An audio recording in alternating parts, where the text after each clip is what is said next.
तो आज बात करते हैं शक्ति के एक ऐसे नियम की जो सुनने में थोड़ा अजीब लग सकता है, लेकिन ये समझने के लिए बहुत जरूरी है कि असल में दुनिया चलती कैसे है। आइए रॉबर्ट ग्रीन की शक्ति के 48 नियम से नियम 11 को समझते हैं। अच्छा, इस बात को समझने के लिए चलिए एक कहानी से शुरुआत करते हैं। 15वीं सदी का फ्रांस और राजा थे लुई 11वें, जिन्हें द स्पाइडर किंग यानी मकड़ी राजा भी कहा जाता था। वो अपने दरबारी ज्योतिषी को बहुत मानते थे, मतलब बहुत ज्यादा। लेकिन तभी एक दिन उनकी एक भविष्यवाणी कुछ इस तरह सच हुई कि सब कुछ बदल गया। अब राजा लुई ने तो पक्का कर लिया कि ये ज्योतिषी या तो कोई कातिल है या फिर एक बहुत बड़ा खतरा, और इसे तो मरना ही होगा। उसे महल के सबसे ऊंचे कमरे में बुलाया गया और प्लान ये था कि उसे सीधा खिड़की से नीचे फेंक दिया जाएगा। लेकिन मारने से ठीक पहले राजा ने एक तरह से उसका मजाक उड़ाते हुए पूछा, अच्छा, तुम तो सबकी किस्मत बताते हो, जरा अपनी बताओ। और बस यही एक सवाल था और उसका जवाब जो सब कुछ तय करने वाला था। और ज्योतिषी ने कहा, मैं महामहिम से ठीक 3 दिन पहले मरूंगा। बस ये चंद शब्द और खेल पलट गया। ज्योतिषी ने एक झटके में अपनी किस्मत बदल दी। राजा ने अपने गार्ड्स को जो इशारा देना था, वो इशारा कभी दिया ही नहीं गया। जान बख्शना तो दूर की बात है, राजा ने तो उसकी बाकी की जिंदगी के लिए बेहतरीन डॉक्टरों की टीम लगा दी उसकी देखभाल में। तो यहाँ पर सबसे जरूरी बात क्या है? उस ज्योतिषी ने अपनी जान को राजा की जान से ऐसे जोड़ दिया कि दोनों को अलग करना नामुमकिन हो गया। मतलब उसने खुद को इंडिस्पेंसिबल यानी अनिवार्य बना दिया। और यही तो है हमारे आज के विषय का सार। तो सवाल ये उठता है कि एक इंसान की ये चालाकी भरी कहानी पावर का इतना बड़ा नियम कैसे बन जाती है? चलिए अब नियम 11 की गहराई में उतरते हैं। तो नियम क्या कहता है?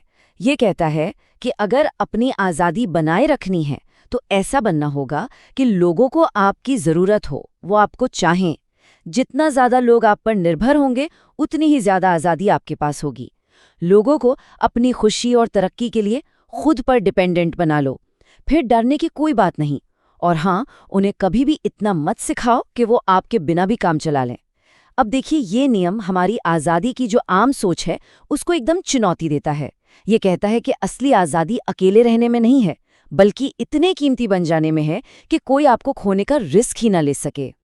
अब देखिए, उस ज्योतिषी ने तो एक पल में अपनी जान बचा ली, लेकिन ये नियम सिर्फ जान बचाने के लिए नहीं है। ये एक लॉन्ग टर्म स्ट्रैटेजी है अपना दबदबा बनाने की। और इसका सबसे बेहतरीन उदाहरण हमें ओटो वॉन बिस्मार्क के करियर में देखने को मिलता है। बिस्मार्क की कहानी देखिए। 1847 में जब उन्होंने शुरुआत की तो प्रशिया की संसद में वो एक डिप्टी थे और उनका कोई दोस्त, कोई सहयोगी नहीं था। फिर 1848 के बाद उन्होंने एक कमजोर राजा फ्रेडरिक को पकड़ा और खुद उनकी ताकत बन गए। राजशाही की खोई हुई शक्ति वापस दिलाई। 1861 तक वो नए राजा विलियम प्रथम के लिए इतने जरूरी हो गए कि राजा उन्हें पसंद नहीं करते थे, पर अपनी सख्त नीतियों के लिए उन्हें बिस्मार्क की जरूरत थी। और 1862 के बाद तो प्रधानमंत्री बनकर असल में बिस्मार्क ही देश चला रहे थे। राजा को बार बार उनकी मांगों के आगे झुकना पड़ता था। तो बिस्मार्क की स्ट्रैटेजी क्या थी? उन्होंने पावरफुल लोगों से हाथ नहीं मिलाया, नहीं, बल्कि उन्होंने कमजोर शासकों को ढूंढा और खुद को उनकी सबसे बड़ी जरूरत, उनकी सबसे कीमती संपत्ति बना लिया। और ये बात उनकी पूरी रणनीति को एकदम साफ कर देती है। आप उनकी ताकत, उनकी समझ, उनकी रीढ़ की हड्डी बन जाते हैं। और सोचिए आपके पास कितनी शक्ति होती है।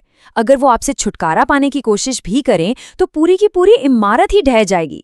मतलब वो सिर्फ एक सलाहकार नहीं थे, वो उस राजशाही की रीढ़ की हड्डी बन गए थे। उन्हें हटाना मतलब पूरी इमारत को गिरा देना, ये तो सोचा भी नहीं जा सकता था। तो सवाल ये है कि इस तरह की डिपेंडेंसी, इस तरह की निर्भरता बनाई कैसे जाती है? ये कोई किस्मत की बात नहीं है, ना ही कोई इत्तेफाक। इसके पीछे एक सोची समझी रणनीति होती है। इसके 3 आसान से दिखने वाले पर बहुत गहरे कदम है।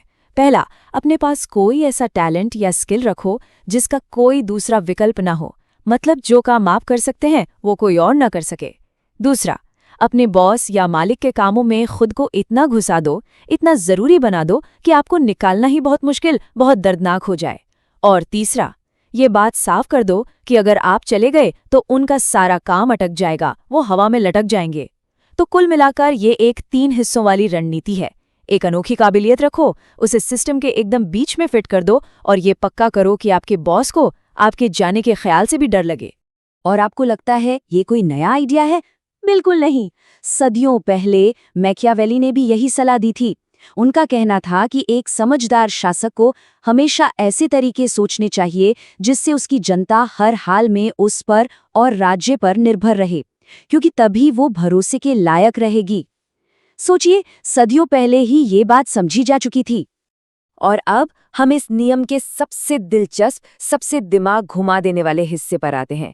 ये हमें पावर और आज़ादी के बारे में एक ऐसे नतीजे पर पहुंचाता है जो हमारी आम समझ के बिल्कुल बिल्कुल उल्टा है। एक तरफ है आज़ादी का भ्रम, मतलब हमें लगता है कि पूरी तरह आज़ाद होने का मतलब है किसी की ज़रूरत ना होना। लेकिन ये किताब कहती है कि ऐसे इंसान के पास असल में कोई पावर नहीं होती। और दूसरी तरफ है निर्भरता की शक्ति। सच्चाई ये है कि पावर एक रिश्ता है। जब दूसरे आप पर निर्भर होते हैं तो आपको एक उल्टी तरह की आज़ादी मिलती है, मतलब उनकी ज़रूरत आपको आज़ाद कर देती है। तो ये किताब आज़ादी के हमारे इस आम से आइडिया को पूरी तरह से पलट देती है। असली पावर, असली आज़ादी किसी जंगल में कुटिया बनाकर दुनिया से कटकर रहने में नहीं है, बल्कि ये एक दूसरे पर निर्भरता के जो धागे हैं ना, उन्हें बड़ी कुशलता से संभालने में है। तो इस पूरे नियम से सबसे बड़ी बात क्या समझनी है? वो ये है कि जब कोई अनिवार्य बन जाता है, इंडिस्पेंसिबल, तो उसे उन लोगों पर भी एक अलग तरह का कंट्रोल और एक अलग तरह की आज़ादी मिल जाती है जिनके हाथ में ऊपर से देखने पर सारी पावर लगती है। और ये हमें एक बहुत बड़े सवाल के साथ छोड़ जाता है सोचने के लिए कि असली मालिक कौन है? वो जो सिंहासन पर बैठा है, या वो जिसके बिना वो सिंहासन चल ही नहीं सकता?